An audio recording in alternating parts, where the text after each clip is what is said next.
GTPL Gujarati જ્યોતિષ અને વિજ્ઞાનનો અનેરો સંગમ એટલે જ્યોતિષ ગુરુ ડોક્ટર પંકજ નાગર. જ્યોતિષ એક વિજ્ઞાન. નમસ્કાર દર્શક મિત્રો, જ્યોતિષ એક વિજ્ઞાન કાર્યક્રમમાં મારી સાથે જ્યોતિષ ગુરુ ડોક્ટર પંકજ નાગર અને હું અશોક મોદી આપનું સ્વાગત કરીએ છીએ કાર્યક્રમ જ્યોતિષ એક વિજ્ઞાનમાં.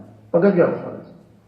નમસ્કાર અશોકભાઈ અને નમસ્કાર મારા વાલા દર્શક મિત્રો. હરમેશની જેમ તમારી સાથે જ્યોતિષ એક વિજ્ઞાનની આંખો ઉપર બેસીને જ્ઞાનની એક ઊંચી ઉડાન ભરવા માટે તમારી જોડે હું, મારા કેમેરામેન મિત્રો, લાઇટમેન અને વાલા એન્કર અશોકભાઈ હાજર છીએ.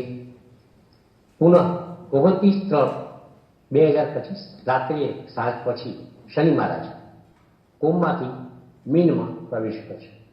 મીન રાશિ ગુરુની રાશિ છે, ત્યાં રાહુ મહારાજ હાજર છે. ત્યાં એ સમય 15 દિવસ માટે સૂર્ય પણ હાજર હશે. રાહુ, સૂર્ય, શનિ, બુધ, શુક્ર, ચંદ્રની 6 ગ્રહોની યુતિ 30 તારીખે થશે. એની સમજ મેં આગળના એપિસોડમાં વારંવાર આપી છે, માત્ર પુનરાવર્તન કરું છું. અને આ રીકેપ કર્યા પછી હવે નવી કેપ કઈ પહેરવાની છે, એનો કલર કેવો છે, એ અશોકભાઈ જોડે વાત કરીને આગળ વધે. બિલકુલ પંકજભાઈ, પણ તમે ખૂબ સુંદર વાત કરી. અને બ્રહ્માંડનો અતિ મહત્વનો ગ્રહ શનિ મહારાજ, અને શનિના લઈને લોકો બહુ ઉત્સુક હોય છે. અને એમાં જે 29 માસથી જે કુંભમાંથી મીનમાં પરિભ્રમણ છે, અને એમાં રાશિ જાતકોમાં જે રાશિ જાતકોને કેવા પરિણામ કરશે. અને આ શનિનું એક જબરદસ્ત લોકોને હોય છે. શનિને લઈને લોકોને એમ પણ પહેલેથી ચેતતા રહેતા હોય છે, અને એ લોકો જાણવા એની ઇંતજારી છે. તો પગથી અત્યાર સુધી રાશિ જાતકોમાં આપણે 1 થી 6 રાશિ જાતકોની વાત કરી લીધી છે, મેષથી કન્યા રાશિ સુધીના. આજે આપણે તુલા રાશિના જાતકોની વાત કરી છે કે આ જે શનિનું કુંભથી મીનમાં જે પરિભ્રમણ છે એ તુલા રાશિના જાતકોને કેવું છે? તો તુલા રાશિ એ રાશિ ચક્રની 7મી રાશિ છે. રત અક્ષરધારી જાતકો આ રાશિમાં આવે. પ્લસ એને અંગ્રેજીમાં લિબ્રા કહે છે. ત્રાજુ એનું એક સિમ્બોલ છે. શુક્ર એનો માલિક ગ્રહ છે, જેને અધિપતિ કહેવામાં આવે છે. બધા તુલા રાશિ કેવી રંગીન રાશિ છે. શુક્ર જેનો માલિક ગ્રહ હોય એ જાતકો માટે લક્ઝરી, વૈકુંઠી જીવન, આરામદાયક જીવન, પ્રેમ, સ્નેહ, સેક્સ, લક્ઝુરિયસ લાઈફ, વૈકુંઠ સમાન જીવન. અને એક કહેવાય ને કે પોતાના જીવનને નરી સુંદરતા અને એનાથી આ કેનવાસ પર જેમ ચિત્ર દોરાય શુક્રનું, એ પ્રકારનું વ્યક્તિત્વ તુલા રાશિના જાતકોમાં હાજર હોય છે. મેં આજ સુધી તુલા રાશિનું એક પણ જાતક, અશોકભાઈ, ફ્રેન્કલી સ્પીકિંગ, દુઃખી જોયો નથી. તમે જુઓ સાહેબ, રાજીવ ગાંધી છે, રાજેશ ખન્ના છે, રાજકુમાર છે, રાજેન્દ્ર કુમાર છે. બિલકુલ બિલકુલ. બચ્ચન સાહેબ પણ મૂળભૂત રીતે તુલા રાશિ છે. અચ્છા. તો તમે ગણાય નહીં, વિણ્યા નહીં એટલા બધા તુલા રાશિના જાતકો છે. તમે એક ઉદાહરણ લાવી મૂકો, રેખા જુઓ, તમે રિયા સેન જુઓ, ચોક્કસ, ઋતિક રોશન જુઓ, ઘણા બધા પોલિટિકલ, નોન પોલિટિકલ કેરેક્ટર્સ. તો આ જે તુલા રાશિના જાતકો છે, they are born to avail all type of luxuries, વૈકુંઠમ જીવનમ પ્રધાનમ. જેમના જીવનની અંદર વૈકુંઠનું સુખ પ્રધાન છે, એ આદર્શ સાથે કોઈ રાશિ જો જીવનમાં આગળ વધતી હોય તો એ રાશિનું નામ છે તુલા. તુલા, મેં નહીં. તો તુલા રાશિ તમારી રાશિથી મીન રાશિના શનિનું ભ્રમણ 29/3/2025 રોજ સાંજ પછી રાત્રે 6થા સ્થાનની અંદર થશે. 6થું સ્થાન છે શું છે? રોગ, શત્રુ, ચિંતા, દેવું, ઘણી બધી બાબતો, ઝઘડા, કોર્ટ કચેરી, મોસાળ પક્ષ, ઘણી બધી બાબતોનો સમાવેશ થાય છે. બિલકુલ. પણ અહીંયા મહત્વની વસ્તુ અશોકભાઈ, એ પોઈન્ટ, પોઝિટિવ પોઈન્ટ મને ઉડીને આંખે વળગે છે કે તુલા રાશિના જાતકો, તમે તુલા રાશિ શુક્ર તમારો માલિક થયો, શનિ શુક્ર બંને સારા મિત્રો, they are good friends of each other. બિલકુલ, શુક્ર અને શનિ બંને શ્રેષ્ઠ મિત્રો, પરમ મિત્રો એકબીજાના બ્રહ્માંડની અંદર છે. અને પાછું જ્યારે ક્રૂર ગ્રહો ઉપચય સ્થાન આપોકલિંગ સ્થાનમાં ગોચરમાં કે મૂળ કુંડળીમાં હોય ત્યારે હંમેશા લાભ કરે. એટલે કે ત્રીજું, છઠ્ઠું, 10મું, 11મું સ્થાન. ક્રૂર ગ્રહો ઉપચય શ્રેષ્ઠ ફલમ પ્રદાતા, અર્થાત ક્રૂર ગ્રહો 3, 6, 10, 11 સ્થાનની અંદર ભ્રમણ કરતા હોય ત્યારે નિશ્ચિંતપણે શ્રેષ્ઠ ફળ આપે, એમાં લેશ માત્ર શંકા નથી. છઠ્ઠું સ્થાન મેં કહ્યું એમ રોગમાં ઘટાડો કરશે, કારણ કે શનિ 29/3/2025 પછી છઠ્ઠે છે. મોસાળ પક્ષેથી લાભ કરાવશે. જો તમારો કોઈ પણ કેસ કોર્ટની અંદર ચાલતો હશે તો એમાં તમારો જય જયકાર કરાવશે. આર્થિક સ્થિતિ કથળી છે તો બેંકોમાંથી લોન અપાવશે આ શનિ. ચિંતા ઘટાડશે આ શનિ. રોગ, શત્રુ, ચિંતા, મોસાળ પક્ષ, કોર્ટ કચેરીના કેસ, ગુપ્ત શત્રુ, જે પણ બધા આ જે બાબત છે બધી, એની અંદર તમે એક સુખમય સ્થિતિમાંથી પસાર થશો એવું મારું અંગતપણે માનવું છે. કારણ કે છઠ્ઠે શનિ આવ્યો એટલે તમને લાભ કરતા હશે. બીજું, તુલા રાશિના જાતકોએ ખાસ એક વસ્તુ બનશે કે રાહુ પાસે ક્યાં છે? બિલકુલ, મીનમાં રાહુ પણ છઠ્ઠે સારું ફળ જ આપે. 3, 6, 10, 11માં ક્રૂર ગ્રહો ઉપચય શ્રેષ્ઠ ફલમ પ્રદાતા. બિલકુલ, રાહુ શનિ ભેગા થશે, આ શ્રેષ્ઠ ફળ. તમારે ખાસ કોઈ અગત્યનું કામ હોય તુલા રાશિના જાતકો, તો હું તમને એક નમ્ર નિવેદન કરું છું કે તમે તમારું કોઈ પણ અગત્યનું કામ, અટકી પડેલું કામ, આટલા સમયથી લટકી પડેલું કામ જો તમે 29/3/2025 થી 18/2/2025 દરમિયાન કરશો તો that will be good for you. આ સમયગાળો 50 દિવસનો એક ટાઈમ સ્લોટ છે જેની અંદર તમે 50 તમારા મારી શકો એમ છો. સફળતાનું બેટ તમે ઉપર કરી શકો એમ છો. જોઈ લેજો. બાકી આ શનિ તમારા માટે જૂન 2027 સુધી સારું, એમાં મને લેશ માત્ર શંકા નથી. કારણ કે છઠ્ઠે છે, કારણ કે તમારી રાશિના માલિકનો મિત્ર છે. તુલા રાશિનો માલિક શુક્ર, એનો મિત્ર શનિ, શનિનો મિત્ર શુક્ર, શુક્રનો મિત્ર શનિ, બંને એકબીજાના પરસ્પર શ્રેષ્ઠ મિત્રો હોવાના કારણે તુલા રાશિના જાતકો તમારા અટકી ગયેલા કામ, લટકી ગયેલા કામ, પાસપોર્ટ, વિઝા, વિદેશ ગમન, વિદેશમાં સ્થાયી થવું, કોઈ પણ ફિલ્મના ક્ષેત્રે તમારી કારકિર્દી અટકી હોય, ટીવી ક્ષેત્રે અટકી હોય, તમે કોઈ ફંટાસી વર્લ્ડ સાથે જોડાયેલા હો, ગીત સંગીત સાથે જોડાયેલા હો, ફેશન ડિઝાઇન સાથે તમે જોડાયેલા હો, તો અવશ્યપણે સમય તમારા માટે જૂન 2027 સુધીનો સારો છે, સારો છે ને સારો. એમાં ખાસ કરીને જ્યારે રાહુ ત્યાં હોય, that is going to be more beneficial time for you. 50 days, 50 દિવસનો એક સમયગાળો મેં તમને એટલા માટે જ આપ્યો છે કે તમે તમારા મહત્વના કામ આરામથી કરી શકો, સફળતા પ્રાપ્ત કરી શકો. એના માટેનો આ સમય એટલે તુલા રાશિના જાતકો માટે મીન રાશિમાં 2.5 વર્ષ સુધી ભ્રમણ કરનારો શનિ એ વાત સુનિશ્ચિત લાભદાયી, ફળદાયી, શુભદાયી છે. મને જરા પણ શંકા નથી. આવો આગળ વધીએ. બિલકુલ પંકજભાઈ, ર અને ત અક્ષરોના રાશિ જાતકો એટલે કે તુલા રાશિના જાતકો માટે શનિ મહારાજનું જે આ કુંભમાંથી મીન રાશિમાં પરિભ્રમણ છે એ ખૂબ જ ફળદાયી બનશે. અને ખાસ જે પંકજભાઈ કીધું કે 29 માર્ચથી 18 મે સુધી તો એ લોકોએ ખૂબ જ જબરદસ્ત એ લોકોને ફાયદો થવાનો છે. તો ચોક્કસપણે એક ખૂબ સારી બાબત છે. પંકજભાઈ, એ પછી આગળ રાશિ જાતકોમાં વાત કરીશું. તો વૃશ્ચિક રાશિના જાતકોની વાત કરીએ આપણે, 8મી રાશિ.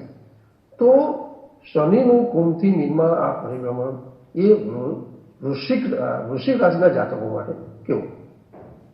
તો વૃશ્ચિક રાશિ એટલે નય અક્ષરધારી જાતકો. અંગ્રેજીમાં તમને સ્કોર્પિયો કહે છે, મીછુડો એનું ચિહ્ન છે. રાશિચક્રની 8મી રાશિ છે અને તમારી રાશિનો માલિક મંગળ છે. વૃશ્ચિક રાશિના જાતકો, એક શુભ સમાચાર તમારા માટે છે. જાન્યુઆરી 2023 થી તમે શનિના કારણે પરેશાન થઈ રહ્યા છો, કારણ કે શનિની નાની પનોતીના હેઠળ તમે કેટલીક અશુભ બાબતોનો સામનો કરી રહ્યા છો. લાઈક તમારા કામ અટકે છે, તમારા કામ થતા જ નથી. જળ તત્વોની રાશિના તમે માલિક છો અને રિવર્સની પંક્તિના સમય દરમિયાન આ જ્યારે વાતચીત કરી રહ્યો છું, રેકોર્ડિંગ થઈ રહ્યું ત્યાં સુધી જો 12 રાશિઓમાં સૌથી વધારે કોઈ દુઃખી રાશિ હોય 3-4 રાશિઓ એવી છે, પણ you are one of them. કારણ કે જઈયા શનિની નાની પનોતી, પાછળ તમારો માલિક મંગળ શનિને બને નહીં અને શનિ મંગળને છોડે નહીં. એટલે આ જે સાયકોલોજી શનિ મંગળની સંબંધોની સાયકોલોજી, સંબંધોનું લોજિક અને સંબંધોનું એક જ્યોતિષિક મહત્વ ક્યાંક ને ક્યાંક તમારા માટે નેગેટિવિટી ઊભી કરે છે. પણ હવે ખુશ પનોતી જાય છે, નાની પનોતીના બંધનમાંથી મુક્ત છો. ચોથેથી શનિ જશે, મકાનનું કામ અટકેલું હોય ને પતી જશે. વાહન લેવાનો વિચાર કર્યો હોય ને આગળ વધી શકવાનું. જમીનને લગતી બાબતો હોય, કોઈના નાણાં, લોકો જમીનમાં નાણાં આજકાલ બહુ રોકતા હોય છે. જમીનમાં નાણાં અટકી ગયા હોય, રોકાણ ખોટું થઈ ગયું હોય તો પણ તમને એમાંથી છુટકારો મળશે. એ વાત સુનિશ્ચિત છે. બિલકુલ મકાનનું કામ અટકી ગયું એમાંથી છુટકારો મળશે, વાહનના કામોથી છુટકારો મળશે. મકાન, વાહન, જમીનના નવા યોગ ઊભા થશે. માતાની તબિયત બગડી ગઈ હોય તો સુધરશે. માતા તરફની લાગણી પ્રેમ વધશે. માતાનું પણ એવી રીતના વાયસી વર્ષા તમારા માટે પ્રેમ, સ્નેહ, લાગણીમાં વધારો થશે. માતાનું તો હોય છે, એમાં ગ્રહો કંઈ કામ ના કરવું. આ તો એક વાત છે, અનુભૂતિની વાત છે, અનુભવની વાત છે, અહેસાસની વાત છે કે વૃશ્ચિક રાશિના જાતકો તમારા માટે ચોથું સ્થાન શનિએ બગાડ્યું હતું. કારણ કે જ્યારે કુંભ રાશિમાં શનિ હતો ત્યારે ચતુર્થ સ્થાનમાં, તમારા સુખ સ્થાનમાં જન્મકુંડળીનું સુખ સ્થાન બગડે ત્યારે બધા સુખ છીનવાઈ જાય, માતા રેસાઈ જાય, જમીન છીનવાઈ જાય, વાહનને અકસ્માત થાય, હૃદયમાં કોઈ બીમારી લાંબુ પડી જાય. કેમ? ચોથું સ્થાન હૃદયનું સ્થાન પણ છે. અને સુખનો અનુભવ ક્યાં થાય છે? અહીં થાય છે. પ્રેમનો અનુભવ અહીં થાય છે. અને જ્યાં હૃદય, માતા, વાહન, જમીન, મકાન, ખેતીવાડી, પોતાનું વતન એનું સ્થાન હોય ત્યાં શનિ પડતો હોય તો કંઈ ને કંઈ કુઠારાઘાત કરે, કંઈ ને કંઈ કામમાં તમને રોકે, વિઘ્નો લાવે, વિલંબ લાવે, વિટમણાઓ લાવે, જપવા ના દે તમને. આ શનિ ત્યાંથી ખસીને 5મા સ્થાનમાં આવશે. તમે વૃશ્ચિક રાશિના જાતક છો, જળ તત્વની રાશિના માલિક છો અને મીન રાશિમાં શનિ જશે, એ પણ જળ તત્વની રાશિ છે. નવમ પંચમ થઈ જશે. શનિ રાશિ વચ્ચે નવમ પંચમ ના હોય. શનિ નવમ પંચમ સાથે સંબંધ નથી, પણ જે તત્વના તમે માલિક છો એ તત્વમાં શનિ જશે. તમારી રાશિનો માલિક જે મંગળ છે એ જ્યાં શનિ જવાનો છે એ ગુરુનું ઘર છે અને ગુરુ સાથે મંગળના સંબંધો ઘરેલું છે. સાહજિક છે, સ્વાભાવિક છે, એકબીજાની સાથે ટ્યુનિંગ કરનારા છે. એટલે વૃશ્ચિક રાશિના જાતકો હવે આવશે શનિ પાછળ. આપણે ચોથા સ્થાનનું દુઃખ, પનોતીનું દુઃખ, વાહન, મકાન, જમીન, માતાનું દુઃખ તો બધું જશે. એમાંથી છુટકારો મળશે, પનોતીમાંથી છુટકારો મળશે. પંચમ ભાવની અંદર શનિ પ્રવેશ કરશે એટલે તમારા વિદ્યાભ્યાસમાં હાર્ડવર્ક કરાવીને તમને સફળતા આપશે. તમારા રોકાણોની અંદર ક્યાંક વળતર આપશે. શેર બજાર, લોટરી, સટ્ટો, ખંડ બજાર, દરેક જગ્યાએ શનિ ક્યાંક ને ક્યાંક પોતાનો ચમત્કાર તમને બતાવશે, તમને ખુશ રાખશે, તમારા બધા કામ પાર પાડશે. પછી જોવા જેવી વસ્તુ એ છે કે શનિ આધ્યાત્મવાદનો કારક છે અને શનિ જઈ રહ્યો છે પંચમ ભાવમાં, અને પંચમ ભાવ એ પૂર્વ જન્મના સંચિત કર્મોનું સ્થાન છે. અશોકભાઈ, બિલકુલ ત્યાં મીન રાશિ છે, ગુરુની ધર્મનો કારક છે, શનિ આધ્યાત્મવાદનો કારક છે અને પૂર્વ જન્મના કર્મોનું સ્થાન છે. એમાં શનિનો પ્રવેશ થતા વૃશ્ચિક રાશિના જાતકોના પૂર્વ જન્મના કર્મ પોતાનું પોત પ્રકાશશે, બદલો આપશે અને એના હિસાબ કિતાબની અંદર તમે plus plus plus plus plus થઈ જશે. એનો લેશ માત્ર શંકા નથી. આ છે મૂળ મીનના શનિનું કામ વૃશ્ચિક રાશિના જાતકો માટે. ભાઈ હજી તો વાત અધૂરી છે કે પંચમ ભાવમાં બેસે, લાભ સ્થાન પર દ્રષ્ટિ કરે. લાભ સ્થાન કોનું છે? અચાનક લાભનું, સ્ત્રીનું, મિત્રોનું, મોટા ભાઈનું, આ બધું તમને મળશે. શનિની ત્રિદ્રષ્ટિ દ્વારા એ 7મા સ્થાન પર થોડુંક બંધન નાખશે. આજે થોડુંક તમારે ભાગીદારી યુક્ત સાહસો છે, દાંપત્ય જીવનના વિખવાનું છે, એની અંદર ક્યાંક થોડુંક તમારે ધ્યાન રાખવું પડશે. પણ નોર્મલ છે, કંઈ ચિંતા જેવું છે નહીં. હા, વૃશ્ચિક રાશિના જાતકો એક વાત ચોક્કસ કરીશું કે આવનારો રાહુ છે કુંભ રાશિમાં આવશે, પણ ચતુર્થ સ્થાને જ્યારે રાહુ આવે ત્યારે થોડુંક તકલીફો આપે. That's I bring to your notice. પણ શનિ ગયો બહુ મોટું કામ કરી દઉં. રાહુનું એટલું ના ચાલે, પણ શનિનું ખૂબ ચાલે. કારણ કે મંગળનું એક કટ્ટર શત્રુ છે. રાહુ પણ છે, પણ રાહુનું બળ એટલું નથી. મંગળ યોદ્ધો છે, કારણ કે સેનાપતિ તમારી રાશિનો માલિક મંગળ, એની વાત કરી રહ્યો છું. તો વૃશ્ચિક રાશિના જાતકો આવનારો સમય તમારા માટે પનોતીમાંથી મુક્તિ, ચોથા સ્થાનમાંથી શનિનું ખસવાના કારણે મકાન, વાહન, માતાનું સુખ, જમીન, મકાન, ઘણી બધી બાબતો છે. એમાં તમને ઘણી બધી રાહત આપીને જશે. કોઈ જૂના અટકેલા કામ પણ તમારા પૂર્ણ થશે. કોઈ ધાર્મિક કાર્ય કરવું હોય, આધ્યાત્મિક કાર્ય કરવું હોય, તેમાં પણ ખૂબ જ સારું જણાશે, એવું મારું અંગતપણે માનવું છે. તો વૃશ્ચિક રાશિના જાતકો તમારા માટે આવનારો સમય ચોક્કસપણે સારું છે, એમાં લેશ માત્ર શંકા નથી.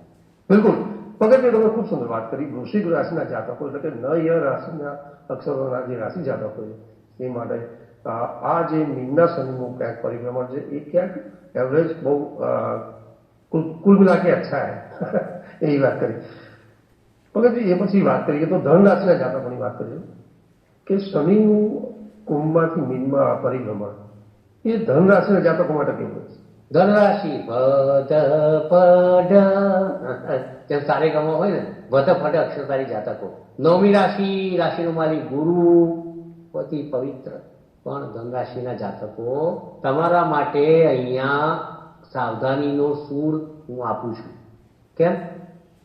કારણ કે શનિ ચતુર્થ સ્થાનની અંદર જશે એટલે નાની પનોતીનું સર્જન કરશે. શનિ તમને નડશે. ધનરાશિના જાતકો તૈયાર રહેજો. જમીન, મકાન, વાહન, માતા, હૃદય, બીપી, સુખનો સાગર છીનવાશે. ક્યાંક માતાની તબિયત લથડી શકે છે, જમીનોના કામમાં વિઘ્ન આવી શકે છે, મકાનના કામમાં વિઘ્ન આવી શકે છે, વાહનના કામમાં પણ વિઘ્ન આવી શકે છે, મનની શાંતિ છીનવાઈ શકે છે. સુખનો સાગર તમને ક્યાંક દુઃખમાં લપેટી અને લઈ જશે એ ખબર નહીં પડે. તો ધનરાશિના જાતકો શનિનું ચતુર્થ સ્થાનમાં ભ્રમણ તમારા માટે સારું નથી. અલબત્ત એ એક જ વાત છે, ધનરાશિનો માલિક ગુરુ છે, મીન રાશિનો માલિક પણ ગુરુ છે, અને શનિએ જવાનું છે ગુરુના ઘરમાં. થોડીક લાજ શરમ રાખે, તેનો લાભ લઈ લે. પણ શનિ પોતાનું કામ કરે જ છે, પોતાની ક્રૂરતા પ્રગટાવે છે, એટલે સાવધાની તો જરૂરી છે. તન મન ધનથી સાવધ રહેવું જરૂરી છે. પનોતી પણ નામ છે ભાઈ, જે કદી નહોતી એ પનોતી છે. એટલે તમારે પૈસાની લેણદેણમાં, બેન્કિંગ વ્યવહારોમાં, સંદેશા વ્યવહારમાં, વાતચીતમાં, કોમ્યુનિકેશનમાં, સ્પીચમાં, સંવાદમાં, કૌટુંબિક સંબંધોમાં, સામાજિક સંબંધોમાં ધનરાશિના જાતકોએ એકદમ અન્ના 24 ઘંટા ચોકન્ના એ પ્રકારનું તમારે રાખવું પડશે. નહીં તો ક્યાંક ને ક્યાંક તમને આ શનિ પનોતી હોવાના કારણે નાનો સરખો માર આપી શકે છે. ક્યાંક નડતર ઊભું કરી શકે છે, ક્યાંક કળતર ઊભું કરી શકે છે. તમારા માટે ચોક્કસપણે આ શનિ એક મોટી ચેલેન્જ ઊભી કરશે, કેટલાક વિઘ્નો ઊભા કરશે, એ સુનિશ્ચિત વાત છે. આથી ખૂબ સાવધાન રહેજો. ઘણી બધી રાશિઓમાં ઘણા બધા પ્રશ્નો ઉપસ્થિત થયેલા છે, અને ખાસ કરીને અગ્નિ તત્વની રાશિમાં મેં જેમ અગાઉ વાત કરી કે મેષ રાશિ છે, સિંહ રાશિ છે, ધન રાશિનો વારો છે. શનિની પનોતી કોઈને કોઈ સ્વરૂપે તમારી સમક્ષ આવે છે, એટલે તમારે ખાસ ધનરાશિના જાતકોએ ખૂબ જ સતર્ક રહેવું પડશે. આમાં તર્ક નહીં ચાલે, સતર્ક રહેવું પડશે. અને એના ઉપાયો પણ આપણે રેમેડીઝ પછીના છેલ્લા એપિસોડમાં ક્યાંક ને ક્યાંક વિચારીશું, જેથી કરીને તમારી ગાડી ચાલ્યા કરે. વિઘ્નોમાં થોડા વિઘ્નો લાઈટ થઈ જાય, થોડો તલવારનો ઘા સોયથી જાય, એવી કંઈક કહેવત છે નહીં, એવું કંઈક સમજો. સુડીનો ઘા સોયથી જાય છે? હા, સુડીનો ઘા સોયથી જાય. એવું છે? અચ્છા, ઓકે. બંને આમ તો સરખું જ છે, પણ હવે જે છે એવું કંઈક કહેવતના અનુસંધાનમાં પણ ઇન શોર્ટ કે તમારા પેન્સ લાઇટ થઈ શકે ઉપાયો દ્વારા એ આપણે વિચારશું ક્યારેક, પછી મળીએ. બિલકુલ. પંકજજી, આપનો વિશેષ આભાર કે છેલ્લે આજે એપિસોડમાં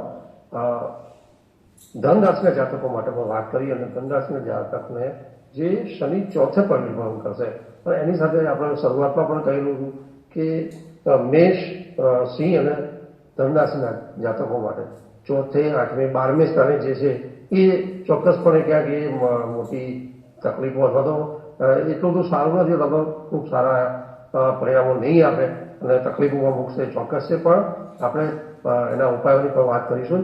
તો દર્શક મિત્રો, એપિસોડમાં સમયની મર્યાદા છે, પણ નેક્સ્ટ એપિસોડમાં આપણે હજી બાકી રહેલી રાશિ જાતકોની વાત કરીશું, ઉપાયોની વાત કરીશું. છતાં આ સંદર્ભે આપના કોઈ પ્રતિભાવ હોય, આપના કોઈ સવાલો થતા હોય, ચોક્કસપણે એમને જણાવજો. આપણે પંકજજી સાથેના સમાધાન લેવાનો પણ પ્રયત્ન કરીશું, અને ચોક્કસપણે આ કાર્યક્રમ આપણો બિરદાવશો, જોતા રહેશો. યુટ્યુબમાં પણ આ પ્રોગ્રામ અમે અમારા એપિસોડ્સ મૂકતા હોઈએ છીએ, તો આપ એ પણ જોઈ શકો છો. પંકજજી, બીજી કોઈ વાત નહીં કરીએ, કારણ કે સમયની મર્યાદા છે અને કાર્યક્રમ સમાપન કરવાનું સિગ્નલ પણ મળી ગયું. તો નેક્સ્ટ એપિસોડમાં ફરી મળીશું. ત્યાં સુધી રજા આપશો. નમસ્કાર. જ્યોતિષ એક વિજ્ઞાન. આપ જોઈ રહ્યા છો GTPL ગુજરાતી. પાછા મળીશું ટૂંક સમયમાં.